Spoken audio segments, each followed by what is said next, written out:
जिकडं तिकडं बघायचं, बरेच वाद चालू आहेत. वाद कोणते? मुलाला ही मुलगी पाहिजेत, मुलाला ती मुलगी पाहिजेत. खरे कारणीभूत कोण आहेत ते तुम्हाला सांगतो. गावागावामध्ये सांडच्या सांड हिंडायला लागले. कुठं पाहा तर मुलं आहेत. याचं कारण आहे मुलीची लोकसंख्या कमी पडली.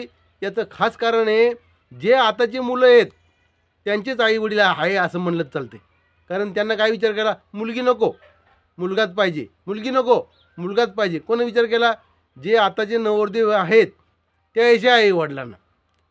त्याच्या आईवडिलांना हा विचार केल्यामुळं काय झालं, मुलीची संख्या कमी झाली, मुलीची गर्भहत्या झाली आणि मुली कमी पडल्या.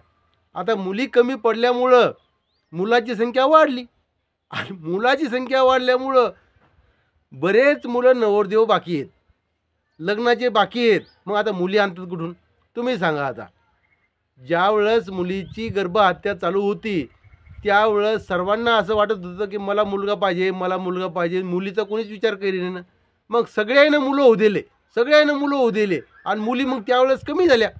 मग आता त्या मुलाच्या बरोबरीच्या मुलीच लागतील ना त्यांना मुली द्यायला. आता का लहान लहान मुली लागणार तुम्ही सांगा आता. हां, मग याला कारणीभूत कोण आहेत? जनसंख्या कमी करायची किंवा मुलीची संख्या कमी करायची याला आपणच कारणीभूत आहे ना.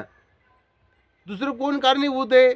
आपण विचार केला, ज्या मुलांच्या बापाने विचार केला की मुलगी नको बाबा मुलगा पाहिजेत, पण त्यांना हा विचार केला नाही की आपल्याला जर मुलगा पाहिजे तर आपल्या मुलाला बायको कुठून आणायची. कारण त्या दुसऱ्या गावाहून जर आणायची म्हणलं तर दुसऱ्या गावच्या माणसानं तोच विचार केला, आपल्याला मुलगा पाहिजे, आपल्याला मुलगा पाहिजे. पण त्यानं तो मुलीचा विचार केलाच नाही आणि मग असं करता करता मुलीची संख्या पडली कमी, मुली झाल्या कमी आणि त्या मुलाच्या बरोबरच्या मुली नाहीत. कारण त्यावेळेस गर्भहत्या चालू असल्यामुळं मुली संपल्या त्या काळामध्ये. आणि जे गर्भहत्येच्या पिरियडमध्ये जे मुलं जन्माला आले त्यांनाच मुली नाहीत आणि तेच कटाळी हिंडायला आलेत, ते संटी हिंडायला आलेत, तेच आता संन्यासाच्या मागायला लागलेत. तेच आता मला तर असं वाटते त्यांनी जर अंगाला विभूत लावून जर समजा कुंभमेळ्यात गेले असते, कुंभमेळ्यात गेले असते, महाराज बनून जर गेले असते तर अतिशय चांगलं झालं असतं. म्हणजे बगर लग्नाचे महाराज, ब्रह्मचारी महाराज हे असे म्हणले असते. पण आता हसायचा टाईम आला हो. तुम्ही माझा व्हिडिओ पाहता तर हसूच आला असेल तुम्हाला बिन. हां, कारण प्रत्येक गावात मुलं आहेत आणि तुमच्या गावात जितके मुलं आहेत तितक्या मुली आहेत का बघा बरं.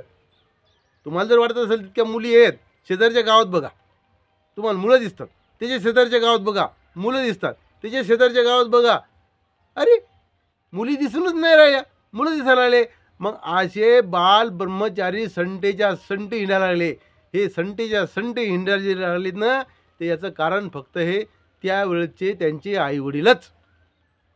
तुम्हाला राग येईल माझ्या व्हिडिओचा, पण त्यावेळेस त्यांचे आईवडीलच आहेत. कारण त्यांनी मुली होऊ द्यायला नाही, मुलंच होऊ दिले, मुली होऊ द्यायला नाही, मुलंच होऊ दिले. आणि मग त्याच्यामुळं काय झालं, त्यांना मुलीची भानगड पडली. डोक्यात कधी आलंच नाही ना की आपला मुलगा मोठा झालेला याला बायको लागती म्हणून. हां, अरे ती एक काळ होता, बापानं मुलगी पाहिली की ती काळी असो, बरी असो, कशी असो, तर सगळं बाप सांभाळून घ्यायचा. आता तर मुलगा सांभाळून घ्यायला, मुलगी सांभाळून घ्यायला, मुलीच्या मायचा पताच नाही, मुलगीच भेटेन. हां, तुम्हाला काय सांगायचं. असंच एका ठिकाणी एका मुलानं काय झालं, एका मुलीला गिफ्ट दिलं लग्नामध्ये. जमलं त्यांचं लग्न आणि दिलं गिफ्ट. गिफ्ट दिल्याच्यानंतर असा मोठाच्या मोठा बॉक्स मोबाईलचा, मोठा मोबाईलचा बॉक्स. जसं कुंखामध्ये मुलीला काहीतरी देण्याची पद्धत आहे, मग त्या मुलानं मोबाईल दिला. मोबाईल दिल्यामुळे मग काय झालं की मोठा फोन आहे, मोठं खोकं आहे. मग ते मुलीनं खोकं उघडायचा प्रयत्न केला, खोकं उघडायचा प्रयत्न केला आणि त्याच्यात पाहिला तर इतकं सांग मोबाईल, बारीक सांग मोबाईल, अँड्रॉईड नाही, काय नाही, काय नाही, काय नाही. आणि मग ती मुलगी म्हणे का हो तुम्ही मला काय नाही असा फोन काहून दिला. मग तो म्हणे नखरे करू नको म्हणे जास्त. हां, आपली हळद भेटायच्या वक्ती तू गोरी दिसत होती आणि आता काही डग दिसायला लागली, म्हणून तो मला तसं फसवलं तसं मी तुला आता फसवणार. तर फसवाफसवीची कामं करू नका. हां, सगळे व्यवस्थित वागा. धन्यवाद मित्र हो. हा व्हिडिओ तुम्हाला चांगला वाटत असेल किंवा तुमच्या गावातल्याला चांगला वाटत असेल तर तुमच्या ग्रुपला शेअर करा, शेअर करा. म्हणजे जेणेकरून असा टाईम येणार नाही, गर्भहत्याचा टाईम येणार नाही आणि जे लोक आताचे नवीन लेकरं आहेत, लग्न व्हायला आहेत, कसे बी त्याला बिचाऱ्यांच्या हिशोबानं, तर ते गर्भहत्या करणार नाही. येऊ द्या जन्मा, मुलीला जन्माला येऊ द्या. अरे मुलगी 2 घराचा उद्धार करते. मुलीमुळं जग आहे, मुलीमुळं आपण आहे. मुलगी ही एक जननी आहे, हे तुम्ही विसरायला तयार आहे. मुलगी कोणाची तरी बहीण आहे, हे बी तुम्ही विसरायला तयार आहेत सगळे. हां, पहा आता तुमच्या परीनं कोणती मुलगी बघायची तर. पण माझ्या व्हिडिओला लाईक करा, कमेंट करा. आणि हो, तुम्ही माझ्या व्हिडिओला नवीन आहेत मला माहिती आहे. हे बाजूची तुम्ही दोघंजण पाहायला लागलेत, तर तुम्ही नक्कीच माझ्या व्हिडिओला नवीन आहेत. पण तुम्ही नवीन असल्यामुळं माझ्या व्हिडिओला सबस्क्राईब मात्र नक्की करा. आणि सबस्क्राईब करून तुम्हाला माझे व्हिडिओ नेहमीसाठी पाहायला भेटतील. कधीही मी व्हिडिओ टाकला तर तुम्हाला पाहायला भेटेल.